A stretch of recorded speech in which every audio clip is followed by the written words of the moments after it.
You're tuned in to Oilers Nation every day with Tyler Yaremchuk, live every weekday on the Nation Network YouTube.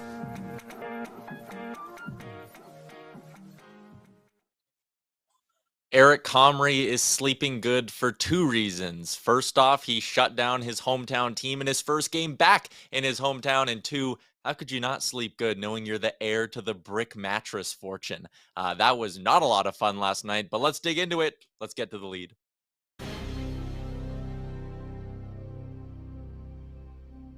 The Oilers put up 48 shots and they don't find a way to get any points out of that game. Welcome into Oilers Nation Every Day with me, Tyler Yaremchuk, coming to you live, as always, from the Sports Closet studio, sportscloset.ca. They got these bad boys in stock, Royal Blues, a few different player options as well. So check them out if you don't want to shop online. Sherwood Park Mall, St. Albert Mall, and Kingsway Mall as well.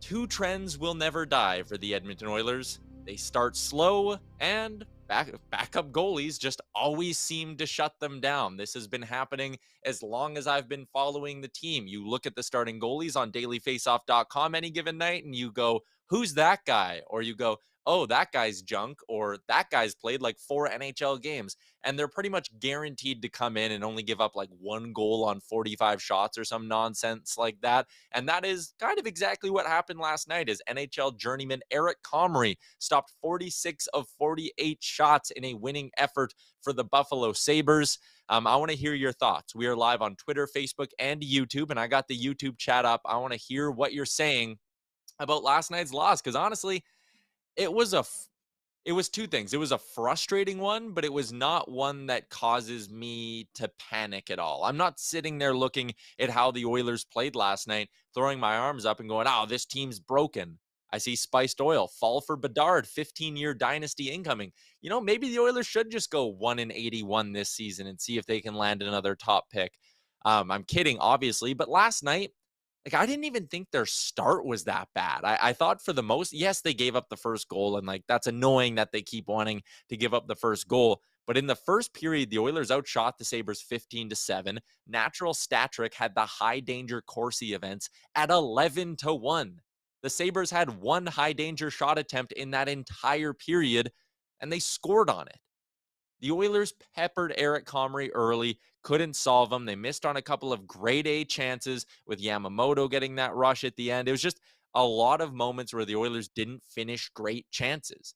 Also, a lot of moments where Eric Comrie just made incredible saves. So I sit there, and the loss to Calgary was frustrating because they played like crap out of the gate and they couldn't find a way to get any sort of momentum going at 5-on-5. I look at last night. The first shift of the game, McDavid, Kane, Yamamoto, the first shift they had was lights out. I went and live bet the Oilers after that shift because I was like, oh my God, they're going to put up 50 shots on the Sabres tonight and just dominate them. They almost put up 50 shots on the Sabres, but my live bet still lost. But they actually came out of the gates like really, really well. You got goalied, and that happens sometimes. And I don't know, I'm not sitting here and freaking out about too much as much as some of you may have expected that I was going to come here and rant about a bunch of things the Oilers didn't do well. The truth is, there wasn't a lot the Oilers didn't do well in that hockey game. They didn't finish their chances that well, and they had a couple of really ugly turnovers. 2 of them coming off the stick of Leon Draisaitl that lead directly to goals as well. Some of their big guns didn't have great games, but I really do think that at the end of an 82-game regular season, whenever that comes in April or whatever, we're not going to be looking back at this loss to the Buffalo Sabres as a game that was of any sort of consequence. It's just a blip. It's one of those nights where the breaks didn't go your way and you got out goalied. Like, it's simple as that. Danger Suede says it best. The Oilers can still go 80-2 this year. Not worried. No one should be worried. If you're in the YouTube chat, you should not be worried. I want to get some thoughts on this game as we take a peek at how some of those goals went in. Like this one here. I don't know. It's a power play goal, 4-on-3, ton of space. Rasmus Dahlin, elite offensive D-man. That's going to happen. The guy's on fire. He's got 3 goals already this season. He picked a corner on Stuart Skinner. Like, that's just kind of life. The goals that went in, I didn't love the turnovers that led to them. But again, the Oilers were so good with the puck on their stick in this hockey game for the most part that there's just not a lot I'm concerned about.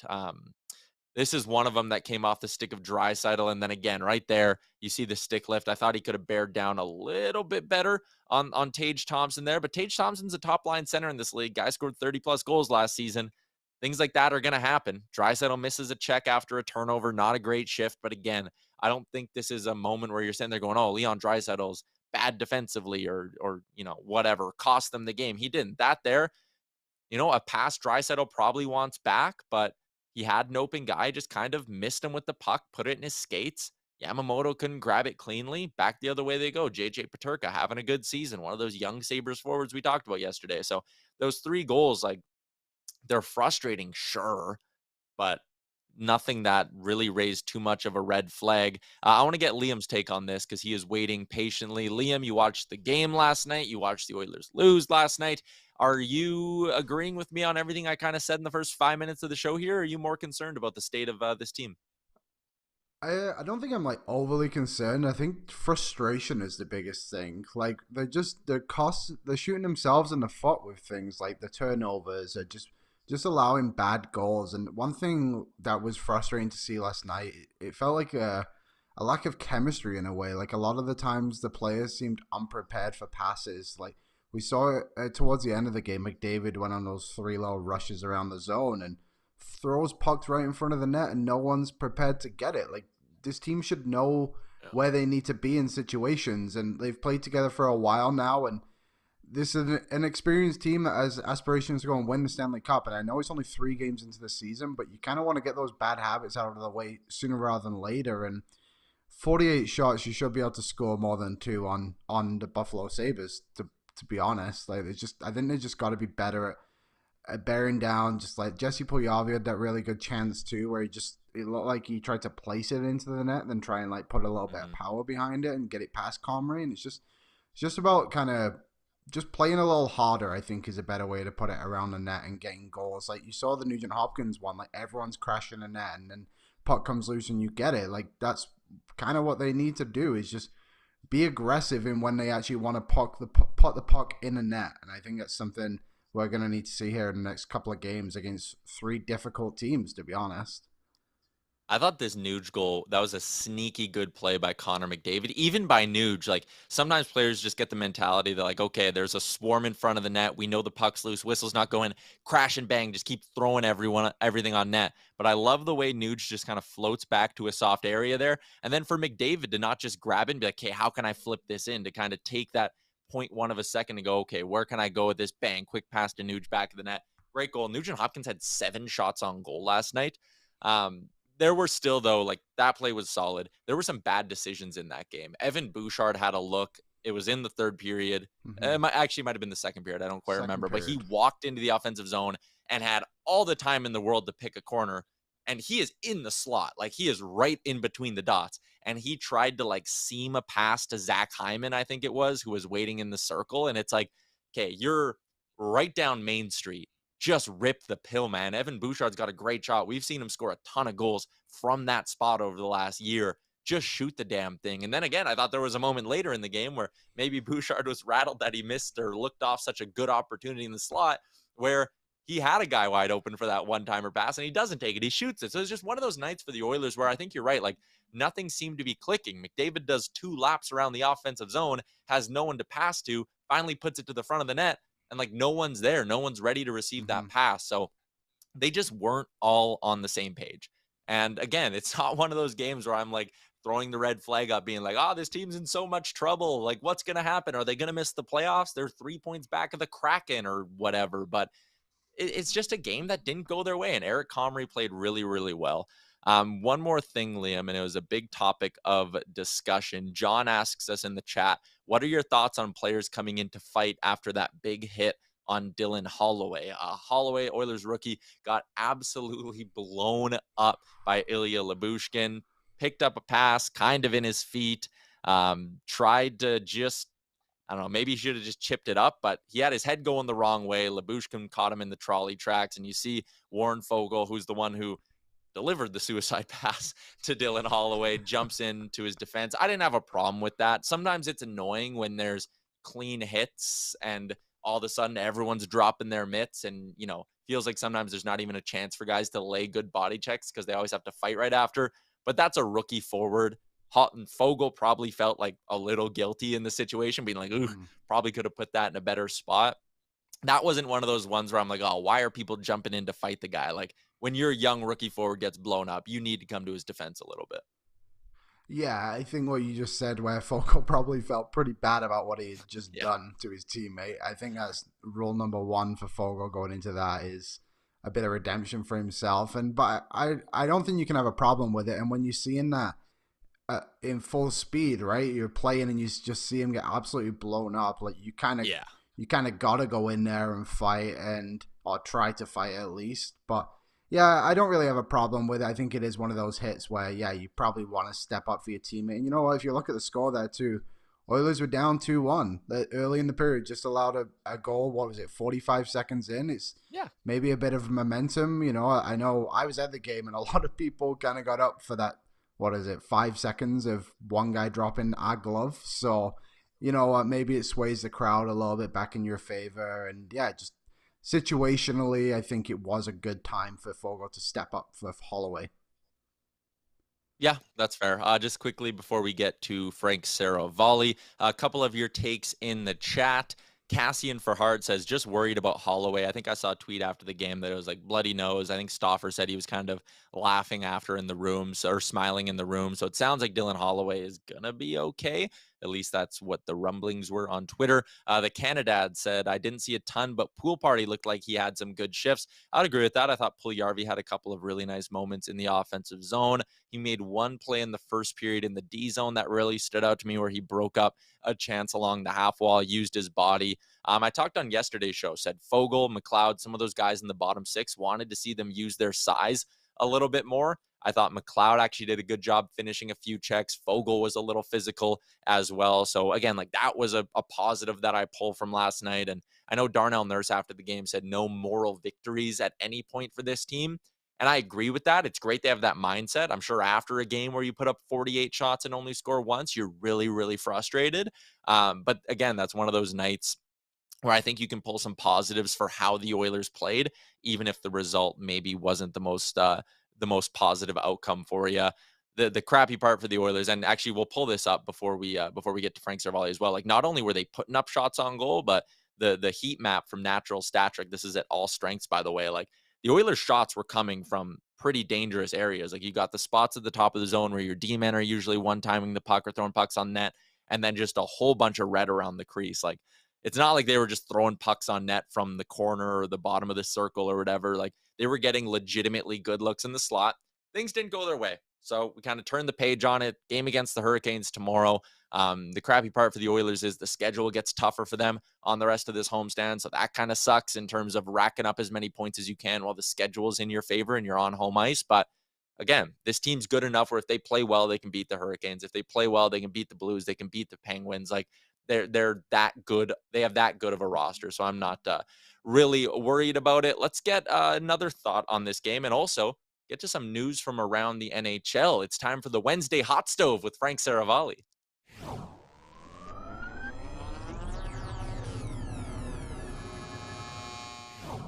Everyone's favorite segment, the Wednesday Hot Stove with Frank Seravalli. Frank, welcome back into the show. You were in New York yesterday for the Board of Governors meeting, and now you're already back at your home in Philadelphia.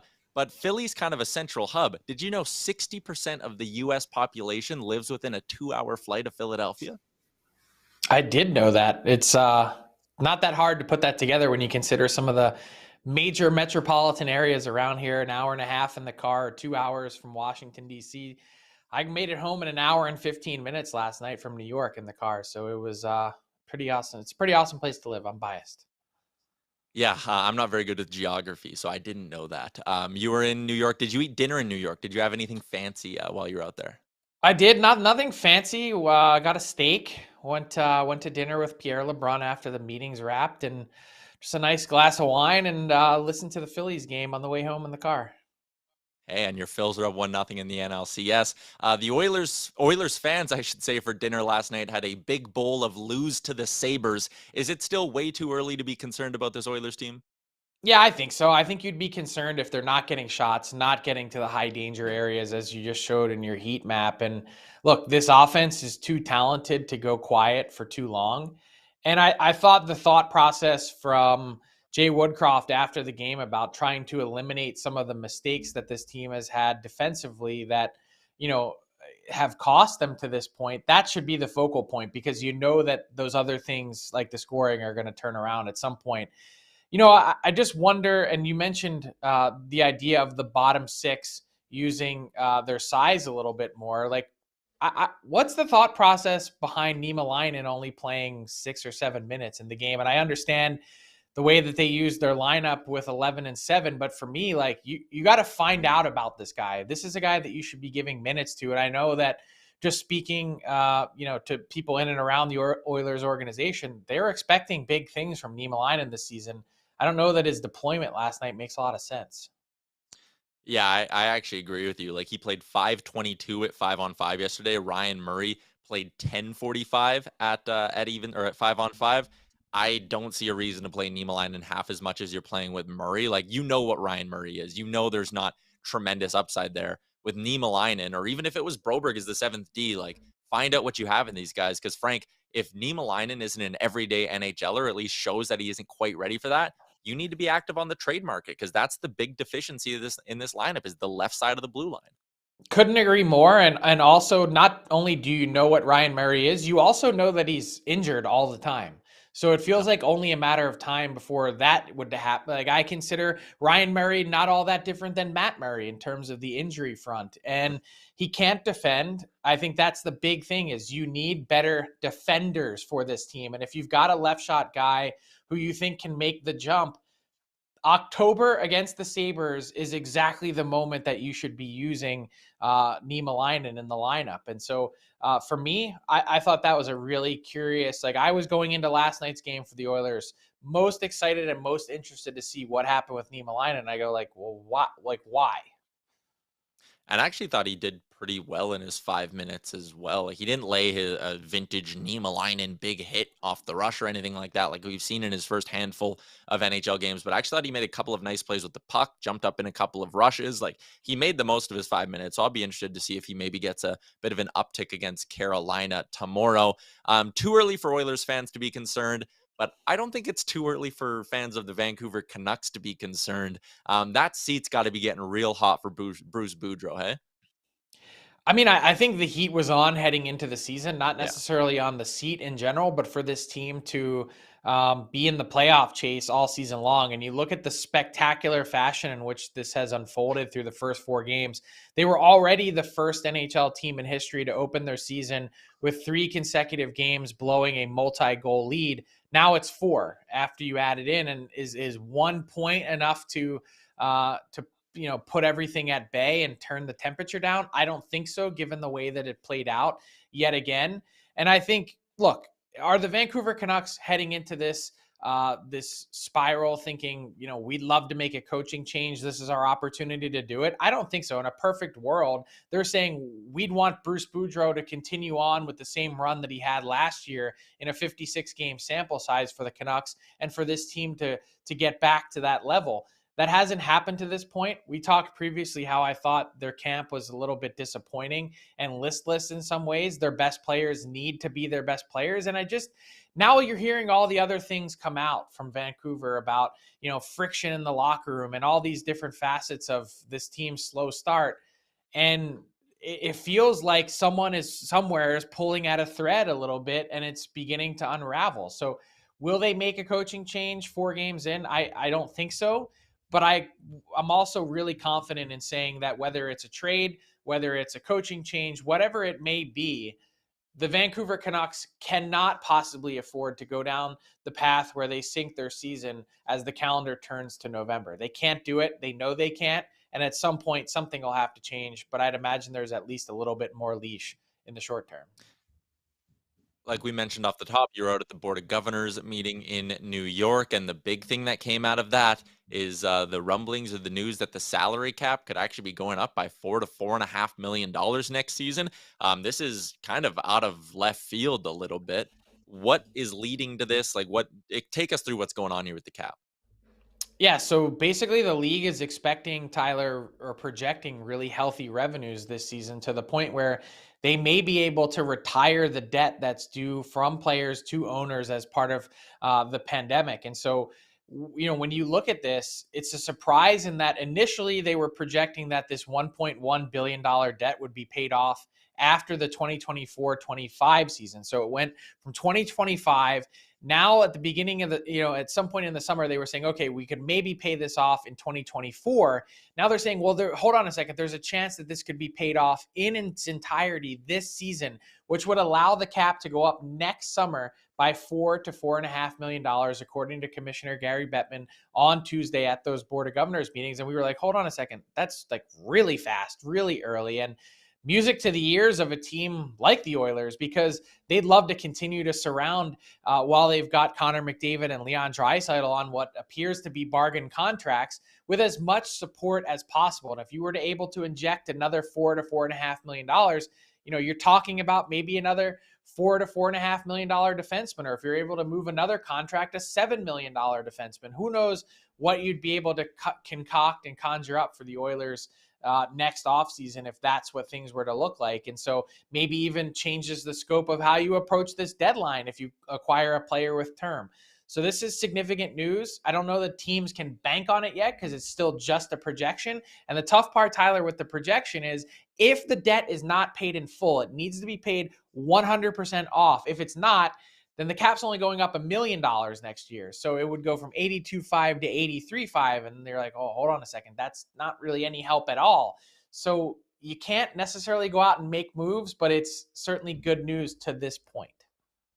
I like to think that the new concession prices at Rogers Place are single-handedly driving up the salary cap. Another interesting nugget that you had on Daily Faceoff is that the Coyotes, just speaking of revenue and things like that, they're going to hit their hockey-related revenue target, even though they're in a 5,000 seat arena. Am I getting that right? That's what the commissioner said, and I asked him that point blank because I had heard from other league sources that they were projecting a 30 to 40% drop in hockey-related revenue produced by the Coyotes because not only were they leaving a larger arena in Glendale, but the drop in capacity, yes, they might be selling their tickets for more and they might be selling out, but they'd be missing out on all these other things like corporate sales and signage and advertising and parking and all those different parts that go into hockey related revenue that teams produce. And so it turns out, it sounds at this point, as we get to October and the Coyotes haven't even played a game in Mullet Arena yet, that'll be next Friday night against the Winnipeg Jets, that things are kind of good for the Coyotes on that front. So there's been lots of excitement, I think, from fans about the idea of this team playing in Mullet Arena. They want to see what it looks like and feels like. Maybe they actually have a home ice advantage for the first time and maybe ever. I'm going to be there to see it next Friday night, and I'm excited for that, but I'm going to hold my breath on the rest of it because I'd like to see those revenues actually come in before then judging. I can't wait to see your coverage from Mullet Arena in Arizona. Just quickly, Frank, we got another minute here. The Florida Panthers putting Aaron Ekblad on LTIR. I mean, that is a tough situation for their blue line considering Weegar was traded. Now Ekblad's going to be out for the foreseeable future.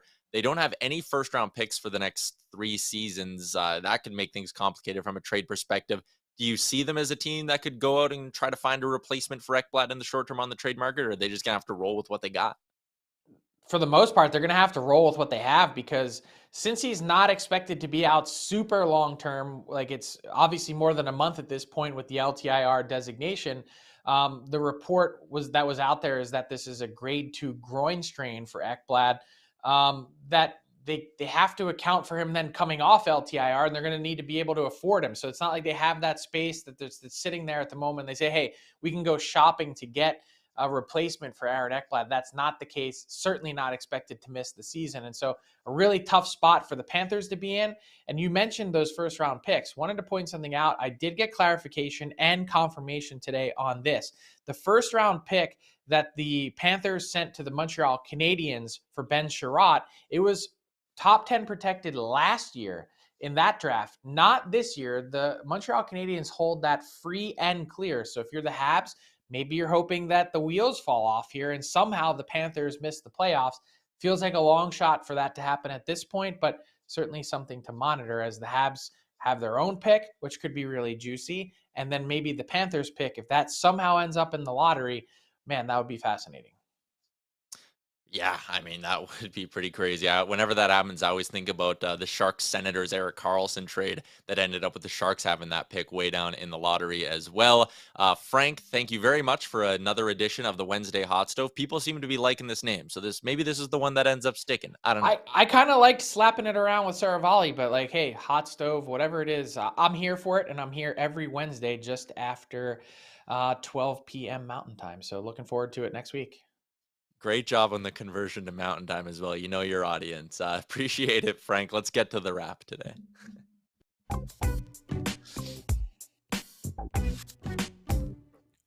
All right, wrapping things up today on Oilers Nation every day. The Oilers sent out a little teaser for their reverse retro jersey. I see a bunch of you in the Twitter chat getting excited about that. I'm 5 out of 10 on those jerseys. I think whatever. It's different. It's new, so whatever. But I don't know. I'm 50-50 on those. Dangerous Wade also dropping a comment in saying Frank, quote, laughing at Tyler's jokes is my favorite. He finds me funny, damn it. All right. Don't be throwing that in the chat. Okay. Lance says put the Coyotes in Houston. Probably not happening. They signed a lease there with ASU. That's whatever. The Canadad says change it every week, never stay the same. And I kind of, I mean, you all know I like that idea for the hot stove with Frank Seravalli. Good informative segment. Liam, we got a couple of minutes left, so let's get to our daily betting segment, courtesy of our friends at Betway. Tough night last night for the Oilers bets. But my NHL bets went 3 for 3, which is good because I was ice cold for a while. Liam, tonight on the NHL slate, what do you got your eyes on? Yeah, there's only 3 games out there tonight, so I'm gonna go with Sam Reinhart over 2.5 shots. So they play Philadelphia, and Philly are averaging over 30 shots a game. Sam Reinhart has two 4-shot games in 3 so far, so I'm gonna go with him at minus 118. And then you know what, I almost went for the puck line with Colorado at home. I just feel like whenever they're at home, they're just going to be a dominant team. But I just went with the over. I know Connor Hellebuck's in there for Winnipeg, but the over is hit now in every game Colorado has played this season. So they're just going to score a ton of goals all year. So hopefully this is the perfect night we've been waiting for. And last night didn't go too well for me, like you said, but I did unfortunately hit the power play goal and the empty net goal, which was the biggest one. So a little bit of money coming our way either way, I suppose. Ah, man, I ridiculed you for that bet too. I said it was a bad idea, and that's like the only bet we laid last night that ended up hitting. So 0 for 2 on the Oilers bets for me, but 3 for 3 on the NHL bets. Tonight, I give my picks every day on the Daily Faceoff Show. I'm taking an over, but I'm taking Philly and Florida to go over 6.5. Nathan McKinnon has 5 assists in 3 games. You can get him at minus 135 to go over an assist. And Kyle Connor over 3.5 shots on goal is paying minus 105 for the Winnipeg Jets. He hit that once and missed it by just 1 shot in the other game. I like him to take that over tonight between the Jets and the Avs. So there you go. Those are our NHL best bets for the day. That's going to be a wrap for today's edition of Oilers Nation Every Day. We are out of time. As always, shout out to our friends at the Sports Closet Studio. Check them out, 3 locations in Edmonton, sportscloset.ca. Get some fresh gear for the upcoming season. We'll be back tomorrow, same time, for Assured for Giant Game Day. Talk to you then.